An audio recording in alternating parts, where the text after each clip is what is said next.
बिस्मिल्लाह रहमान रहीम।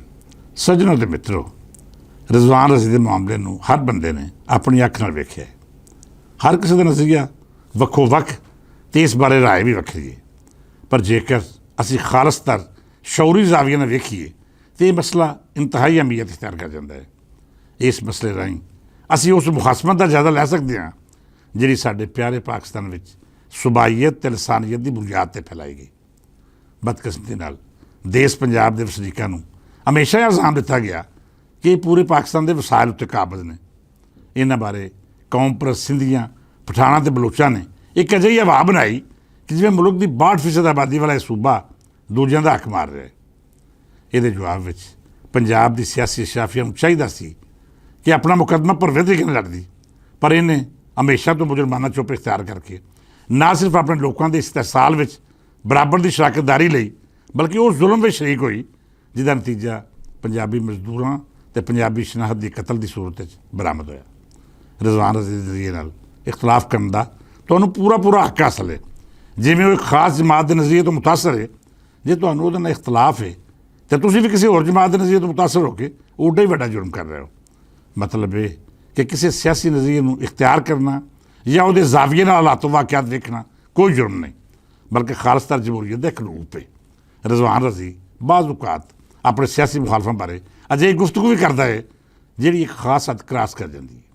ये बदले उहदे उत्ते तनकीद भी होंदी है तो उहदे सियासी मुखालफ गाल मंदा भी करते हैं। पर जिहड़ा जुर्म उहदे खाते में अजकल पाया जा रहा है, मैं समझदा हाँ कि इसदा ताल्लुक ना तो किसी सियासत नाल है तो ना ही किसी नज़रिए नाल, बल्कि रिजवान रज़ी उत्ते तनकीद करने वाले सिर्फ और सिर्फ वो लोग ने जिहड़े अज तक पंजाबियों के कतलेआम से चुप वट के इनू जायज़ करार देने लई तावीलां लभदे रहे।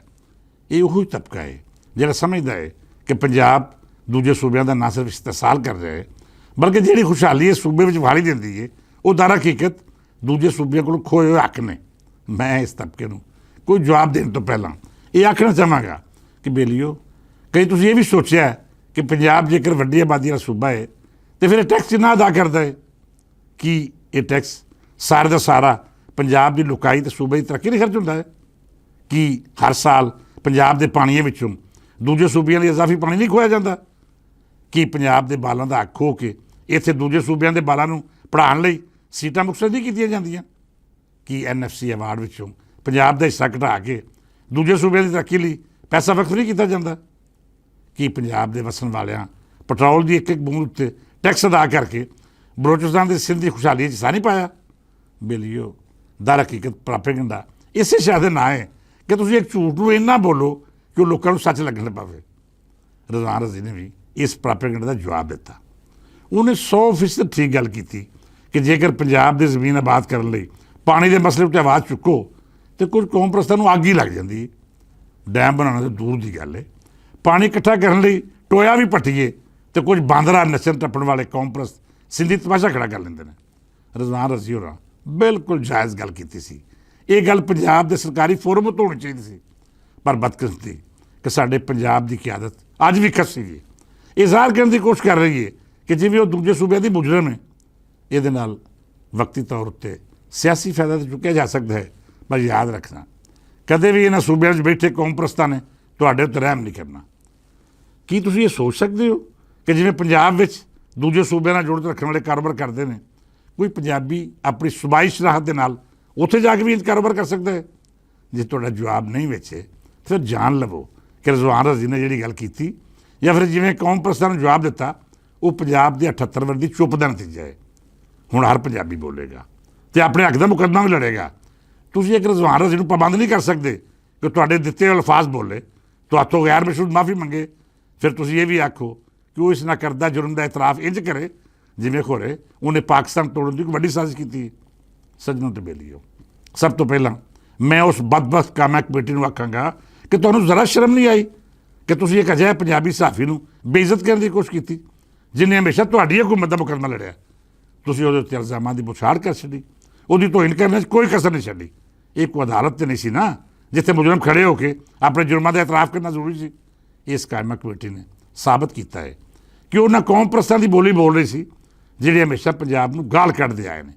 कि इस कायमा कमेटी नूं कोई दिहाड़े पहलां पंजाब ते सिंध बार्डर उत्ते ਜਿਹੜਾ ਤੂਫਾਨੇ ਬਦਤਮੀਜ਼ੀ ਬਰਪਾ ਕੀਤਾ ਗਿਆ ਉਹ ਵਹਾਲ ਹੀ ਨਹੀਂ ਦਿੰਦਾ।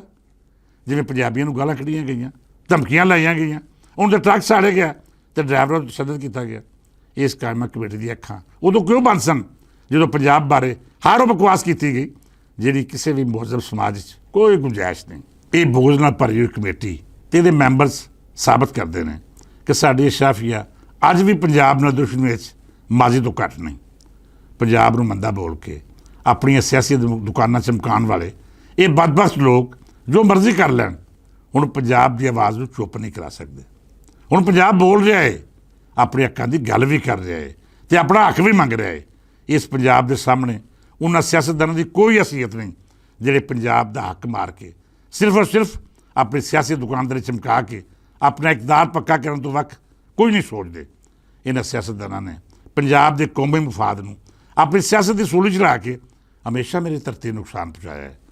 ਹੁਣ ਦੇ ਦਿਨ ਖਤਮ ਹੋ ਰਹੇ ਨੇ, ਜਾਂ ਤਾਂ ਇਹਨਾਂ ਨੂੰ ਵੀ ਕੌਮ ਪ੍ਰਸਤ ਪੰਜਾਬੀ ਹੋ ਕੇ ਸੋਚਣਾ ਪਵੇਗਾ ਅਤੇ ਜਾਂ ਫਿਰ ਇਹ ਪੰਜਾਬ ਦੇ ਨੌਜਵਾਨਾਂ ਨੂੰ ਜਵਾਬ ਦੇਣ ਲਈ ਤਿਆਰ ਹੋ ਜਾਣ।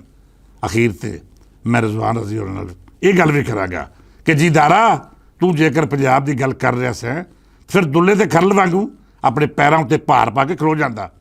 ਜਿਸ ਬਦਬਖਤ ਕਮੇਟੀ ਨੇ ਤੇਰੀ ਤੋਹੀਨ ਕੀਤੀ ਉਹਨੂੰ ਜਵਾਬ ਦਿੰਦਾ ਕਿ ਤੁਹਾਨੂੰ ਮੇਰੇ ਦੇਸ਼ ਪੰਜਾਬ ਦੇ ਖਿਲਾਫ ਗੱਲ ਕਰਨ ਦੀ ਜ਼ਰੂਰਤ ਕਿਵੇਂ ਹੋਈ? ਤੁਸੀਂ ਮੈਨੂੰ ਮੇਰੀ ਪੰਜਾਬੀ ਸ਼ਨਾਖਤ ਬਾਰੇ ਕਿਵੇਂ ਮੰਦਾ ਬੋਲ ਸਕਦੇ ਹੋ? ਰਿਜ਼ਵਾਨ ਰਜ਼ੀ ਨੂੰ ਭਗਤ ਵਾਂਗੂ ਆਪਣੇ ਨਜ਼ਰੀਏ ਉੱਤੇ ਜੰਮ ਕੇ ਖਲੋਣਾ ਚਾਹੀਦਾ ਸੀ। ਕੋਈ ਗੈਰ ਮਸ਼ਹੂਰ ਮਾਫੀ ਵਾਲਾ ਸਬਕ ਪੜ੍ਹ ਕੇ ਨਹੀਂ ਸੀ ਜਾਣਾ ਚਾਹੀਦਾ। ਬਹਰਹਾਲ ਮੈਂ ਫਿਰ ਵੀ ਰਿਜ਼ਵਾਨ ਰਜ਼ੀ ਨਾਲ ਜੋ ਸਲੂਕ ਕੀਤਾ ਗਿਆ ਉਹਦੀ ਭਰਪੂਰ ਨਿੰਦਿਆ ਕਰਦਾ ਹਾਂ ਅਤੇ ਉਹਦੇ ਨਾਲ ਨਾਲ ਇਹ ਵੀ ਆਖਾਂਗਾ ਕਿ ਤੁਸੀਂ ਪੰਜਾਬ ਨਾਲ ਇਮਤਿਆਜ਼ੀ ਸਲੂਕ ਕਰਨ ਦੀ ਇੱਕ ਹੋਰ ਅਜਿਹੀ ਮਿਸਾਲ ਪੈਦਾ ਕੀਤੀ ਹੈ ਜਿਹਨੇ ਤੁਹਾਡੇ ਚਿਹਰੇ ਦੀ ਕਾਲਕ ਵਿੱਚ ਮਜ਼ੀਦ ਵਾਧਾ ਕੀਤਾ ਹੈ। ਹਰ ਕੌਮ ਪ੍ਰਸਤ ਪੰਜਾਬੀ ਰਿਜ਼ਵਾਨ ਰਜ਼ੀ ਦੇ ਨਾਲ ਅਤੇ ਉਹਦੀ ਸਿਆਸੀ ਅਤੇ ਫਿਕਰੀ ਇਖਤਲਾਫ ਰੱਖਦੇ ਹੋਇਆ ਵੀ ਉਹਦੇ ਨਾਲ ਖੜੋਤਾ ਹੈ। ਉਹਦੀ ਸਿਆਸੀ ਸੋਚ ਆਪਣੀ ਥਾਂ ਹੈ, ਉਹਦਾ ਸਿਆਸੀ ਨਜ਼ਰੀਆ ਉਹਦਾ ਜ਼ਾਤੀ ਮਸਲਾ। ਮੈਂ ਸਿਰਫ ਇਹ ਆਖਾਂਗਾ ਕਿ ਰਿਜ਼ਵਾਨ ਰਜ਼ੀ ਨੂੰ ਜੇਕਰ ਸਰਕਾਰਾਂ ਅਤੇ ਪੰਜਾਬ ਦੁਸ਼ਮਣਾਂ ਪੰਜਾਬੀ ਹੋਣ ਦੀ ਸਜ਼ਾ ਦਿੱਤੀ ਹੈ ਅਤੇ ਅਸੀਂ ਸਭ ਉਹਦੇ ਮੋਢੇ ਨਾਲ ਮੋਢਾ ਲਾ ਕੇ ਖੜੋਤੇ ਹਾਂ। ਬਸ ਲੋੜ ਇਸ ਗੱਲ ਦੀ ਹੈ ਕਿ ਰਿਜ਼ਵਾਨ ਰਜ਼ੀ ਵੀ ਆਪਣੇ ਪੈਰਾਂ ਉੱਤੇ ਪੂਰਾ ਭਾਰ ਪਾ ਕੇ ਆਪਣੇ ਮੌਕਫ 'ਤੇ ਕਾਇਮ ਰਹੇ। ਨਾ ਕਿਸੇ ਕੋਲੋਂ ਮਾਫੀ ਮੰਗਣ ਦੀ ਲੋੜ ਹੈ ਅਤੇ ਨਾ ਕਿਸੇ ਦੇ ਸਾਹਮਣੇ ਖਲੋਣ ਦੀ। ਇਹ ਪੰਜਾਬੀ ਅਤੇ ਅਣਖਾਂ ਵਾਲੀ ਧਰਤੀ ਦੇ ਪੁੱਤਰਾਂ ਦਾ ਸੇਵਾ ਨਹੀਂ। ਇਸ ਗੱਲ ਦੇ ਨਾਲ ਇਜਾਜ਼ਤ ਦਿਓ ਕਿ ਦੇਸ਼ ਪੰਜਾਬ ਨਾਲ ਬੋਝ ਰੱਖਣ ਵਾਲੇ ਹਰ ਬਦਬਖਤ ਉੱਤੇ ਲੱਖ ਲੱਖ ਲਾਹਨਤਾਂ ਅਤੇ ਦੇਸ਼ ਪੰਜਾਬ ਨਾਲ ਮੁਹੱਬਤ ਕਰਨ ਵਾਲੇ ਹਰ ਪਿਆਰੇ ਨੂੰ ਲੱਖ ਲੱਖ ਸਲਾਮਾਂ। ਵਸਦਾ ਰਹੇ ਮੇਰਾ ਸੋਹਣਾ ਪੰਜਾਬ ਅਤੇ ਜਿਉਂਦੇ ਰਹਿਣ ਇਹਦੇ ਵਸਣ ਵਾਲੇ। ਇਜਾਜ਼ਤ ਦਿਓ, ਫਿਰ ਮਿਲਾਂਗੇ। ਰੱਬ ਰਾਖਾ।